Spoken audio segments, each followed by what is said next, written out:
Okay, so I'm going to get us started. All right, I'm just going to jump into it. Yep. Good. Okay. Hi, everyone. Welcome to today's webinar. This is one in a series of webinars we're doing with the Convert to Sales series for B2B leaders. It's a FastClass webinar. So we're going to be delivering a lot of high value content in a short amount of time. We typically speak for about 30 minutes and then we open it up for Q&A, and we usually have some really good discussions with our audience. So we hope you have time to stay on for that. I'm going to introduce us. So this is a format where we share the presentations. There's 4 of us who are going to be speaking about our topic today, which is how to build, what are the essentials in your prospecting process so that you have a process that gets you really good results for your business. So 4 of us are going to be talking. We're going to take turns each speaking for about 5 to 6 minutes. I'm Ruth Van Viersen, and I'm coming to you from North Bay, Ontario. We're actually across North America. We have JD Miller from San Francisco, Melanie French joining us from Cincinnati, and David Lusk from Atlanta. And each of us are independent fractional sales managers, fractional sales providers. So we deliver B2B solutions for your business. We'll share our contact information at the end if you want to reach out to any of us. We are recording this, so if you've registered, we will send you the recording to the email you provided. If you're joining us live and we don't have your email and you want to get a copy of the recording, just reach out to one of us. Again, we'll share our contact information and we're happy to share that recording with you. So I'm going to kick us off today, and I'm going to be talking about 2 key things that we recommend you consider as you're improving upon or building out a prospecting process for your business. And the first one, it might seem like kind of high, a high level place to start, but it really is important, and that is changing the prospecting mindset in your company and in your sales department. And the reason we're starting here is because we find that there's often a disconnect between what business leaders think is happening in the sales department around prospecting, or what they want to be happening, and what sales reps are actually doing. So it's really important to be starting here so that you have a really good starting point for your prospecting so it's successful.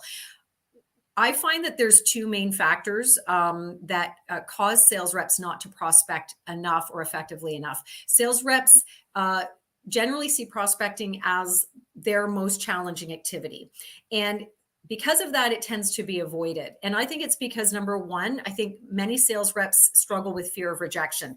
Even professional sales reps, we're humans, and it's a common challenge for humans to fear rejection. So I think that's one of the problems. The other one is that many sales reps don't know how to prospect. And there's an assumption that they come into the role knowing that, and they actually don't. So the good news is having a process in place for prospecting can very quickly and effectively address these 2 challenges. So a few suggestions we have for how to change the prospecting mindset in your business, if you think that this is an area that needs to be addressed. Number 1 is leadership needs to lead by example. So leadership needs to be setting the why for the sales team. Why is prospecting so important? Why is it expected that your sales reps prospect?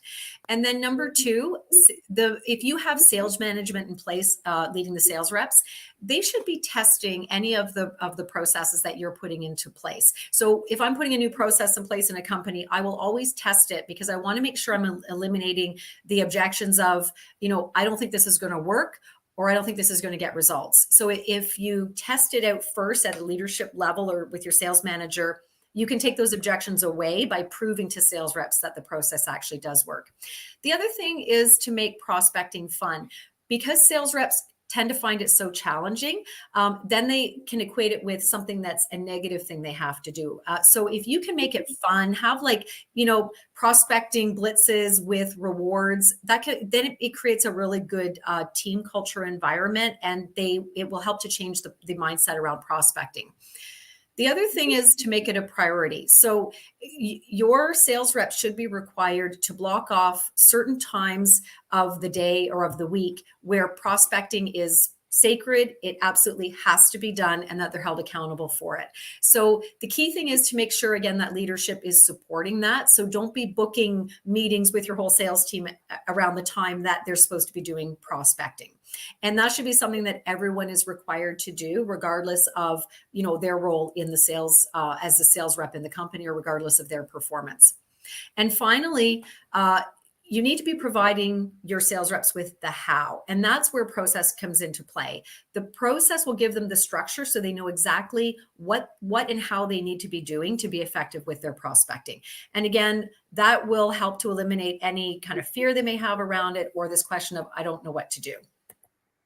So the second and last thing I wanted to talk about is the importance of getting really hyper-focused with your prospecting. So as you're building out your prospecting campaigns, you want to make sure that you're very clear on who it is you're targeting for your different prospecting campaigns. And I just wanted to share this email I got. It was actually an email that my husband received, and he knew I was going to be doing this webinar, so he passed it along to me. And it is such a great example of how not to prospect. So I don't know if you can see the details there, but this is an email my husband received. It's from a company that specializes in fleet management software for waste and recycling companies. Very specific target market. Now, my husband is an IT consultant. The only fleet he manages is our personal car. So they were so off the mark emailing my husband. And this is just an example of how not to prospect effectively, how to just kind of throw spaghetti at the wall, see what sticks, and also how to frustrate your sales reps. Because if this is the kind of blasting they're doing, it's not going to be effective. It's going to be a waste of your company's time and money and resources, and it's not going to get results. So just an example of the importance of getting hyper-focused so that you're not wasting resources.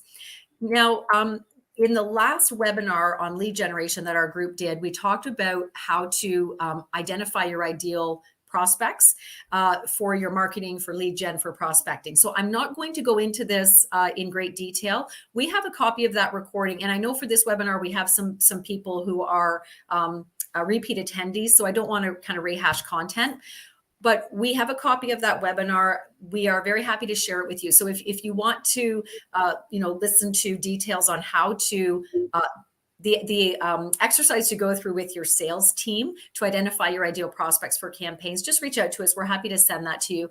The key thing is to get very specific in who you're targeting for your prospecting campaigns so that it's more efficient, your approach is more efficient, and you're going to get better results.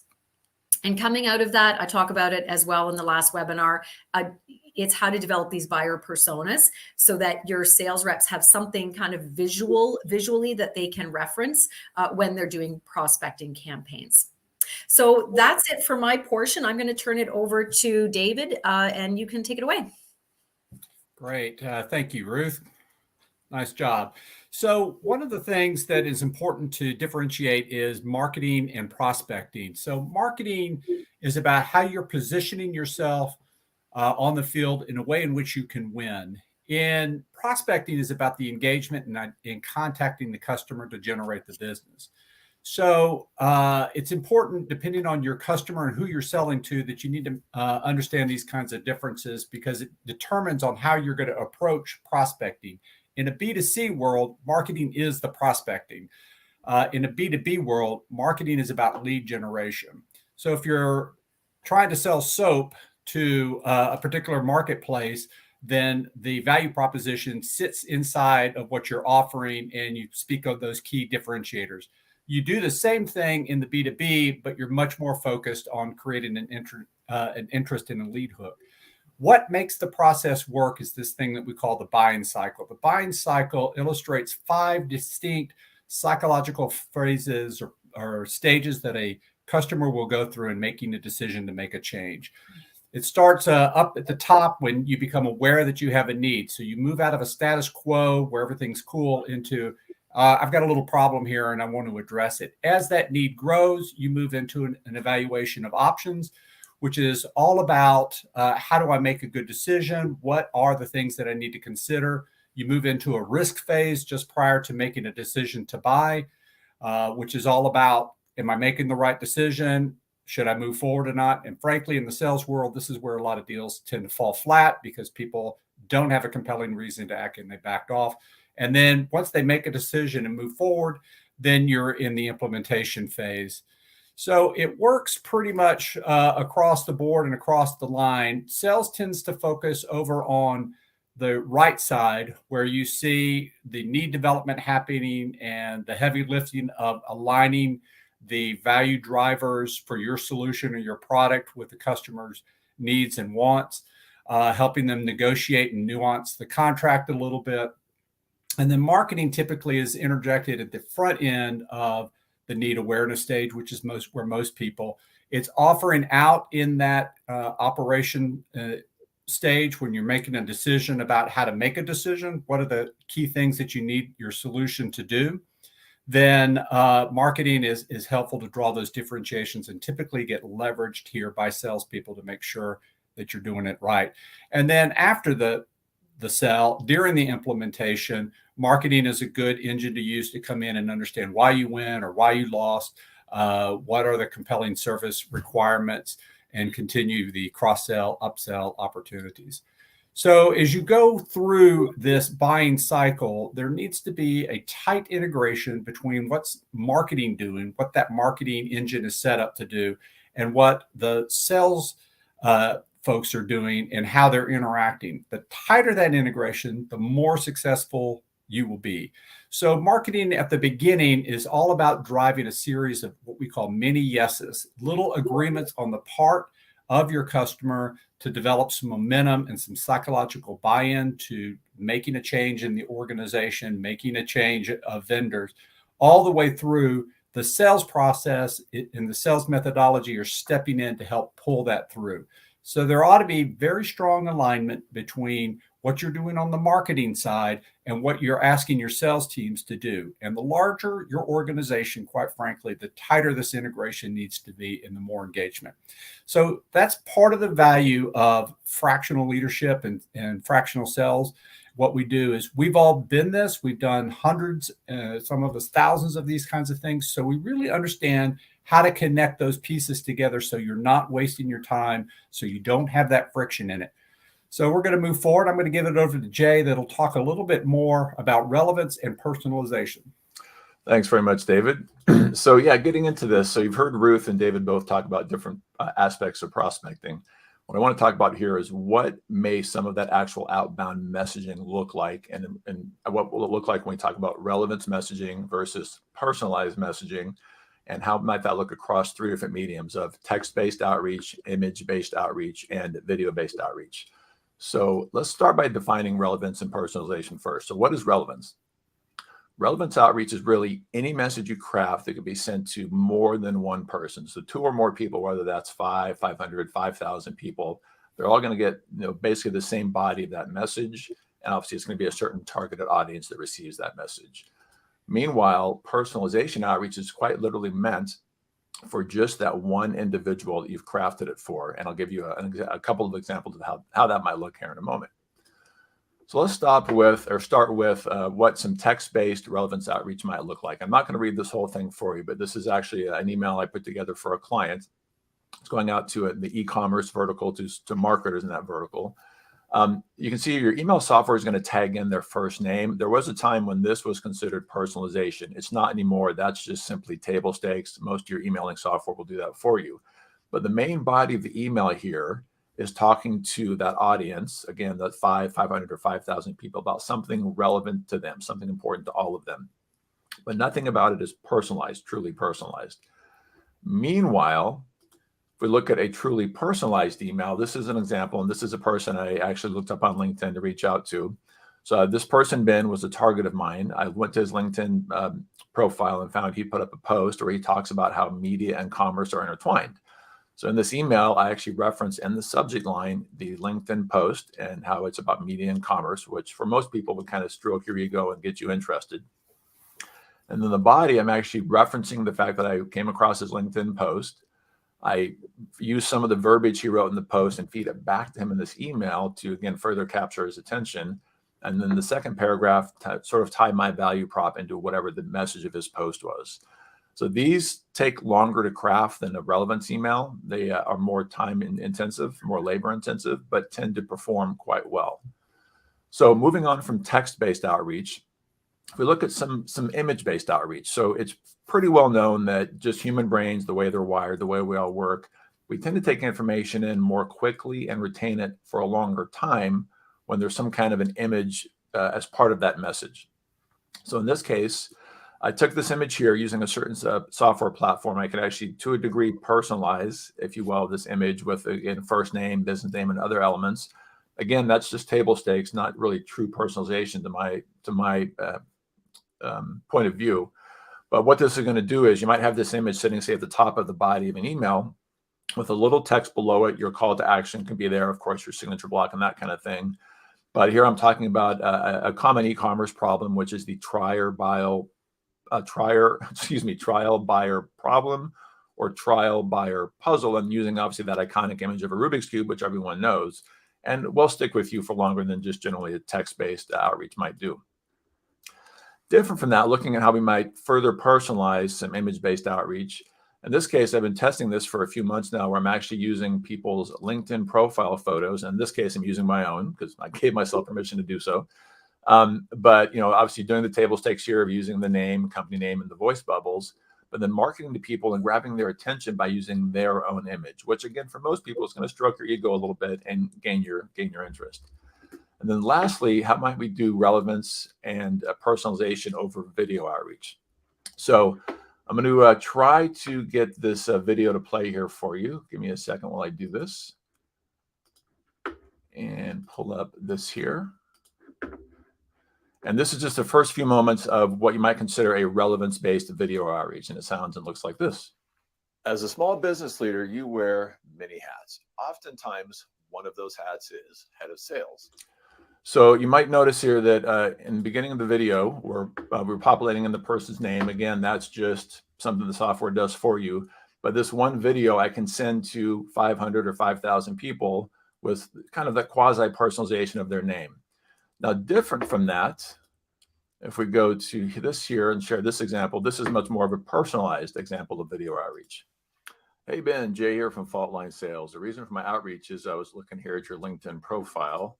And one thing you wrote in a recent article caught my attention, and that is this post here. So I'll stop that there. And this obviously is one that's meant just for Ben. I obviously can't send this to anyone else. But again, this is the sort of thing that when, as for example, an animated GIF of this shows up in the body of an email to Ben, he's going to be seeing his own LinkedIn profile, which again is an attention getter, a bit of a pattern interrupt. And then the messaging is his own words, his own post being fed back to him. So that's an example, again, of text-based outreach, image-based outreach, and video-based outreach, and how relevance and personalization may play against each other. And with that, I'll hand off to, after I stop the video, to Melanie.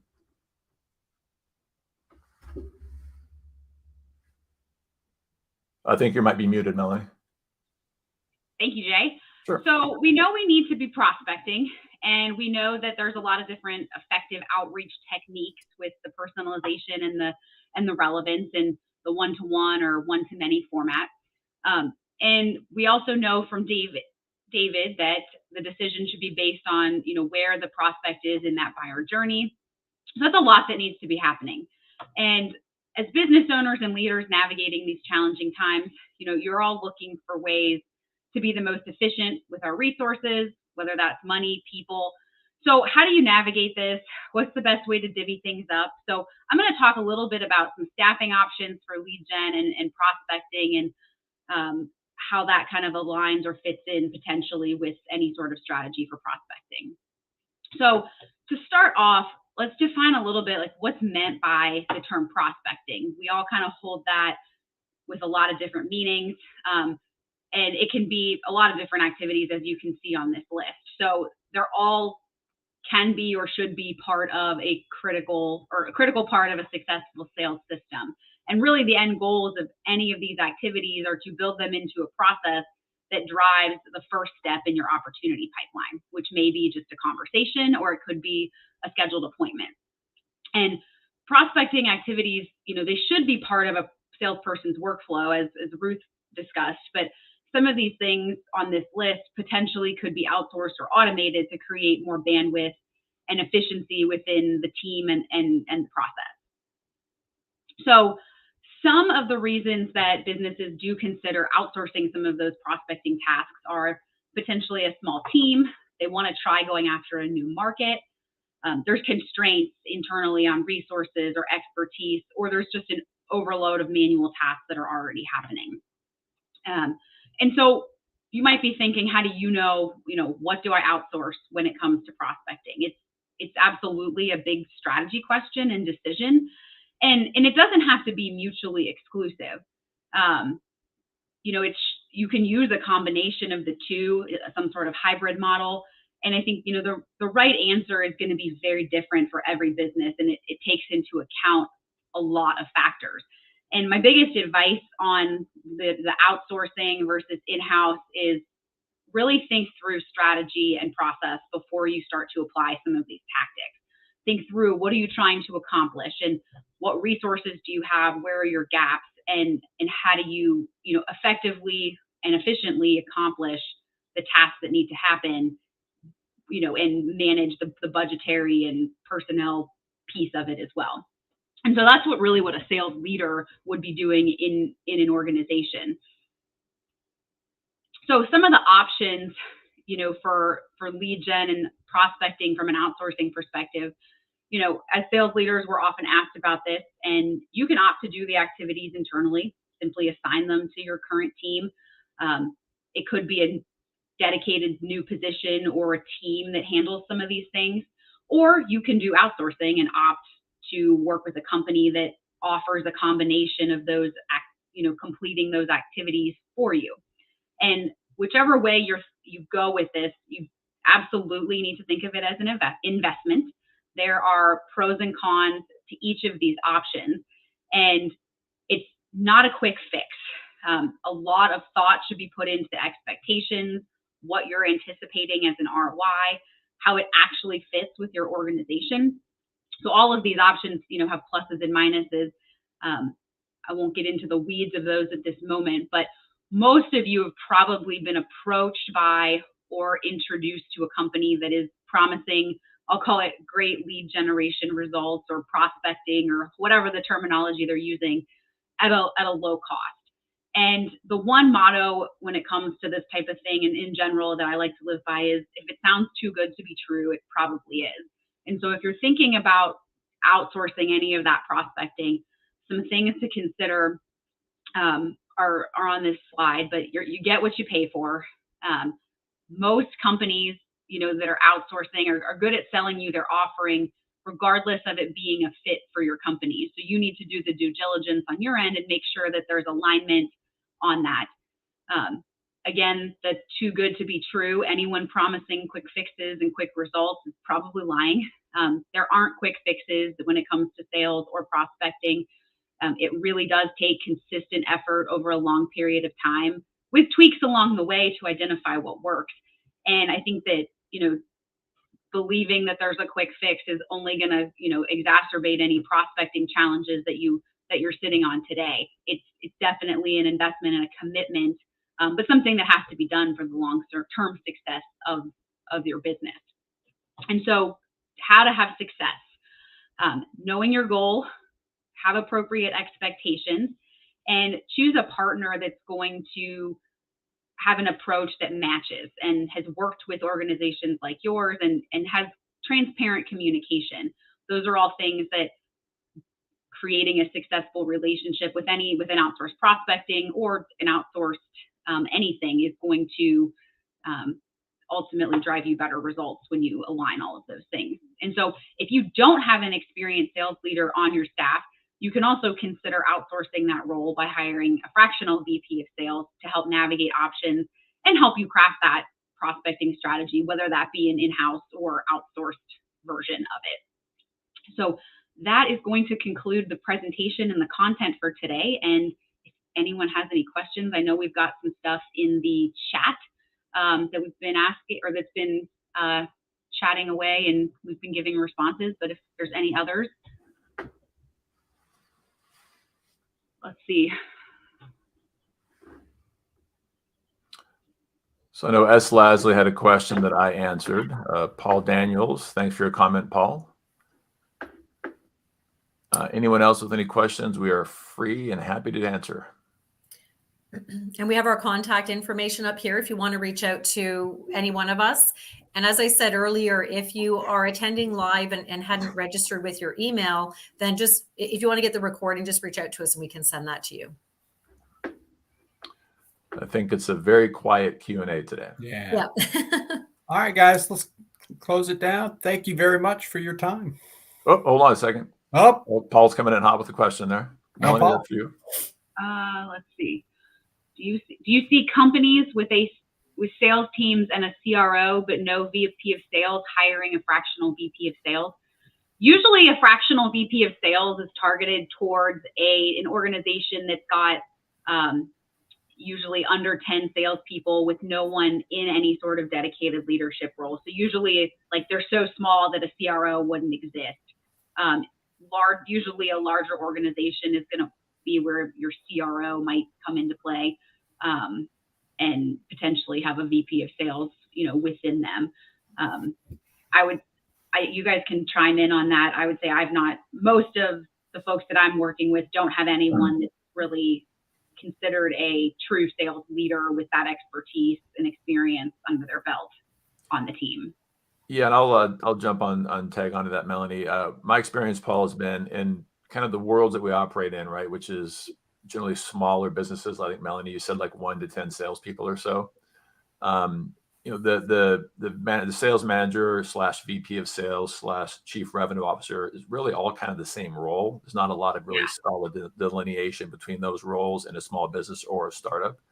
Paul, I actually have a client I work with now where they brought me on as their CRO. I'm building out the sales tech stack, helping hire new account executives, and doing a host of other things. It's really a mix of all 3 of those roles. So.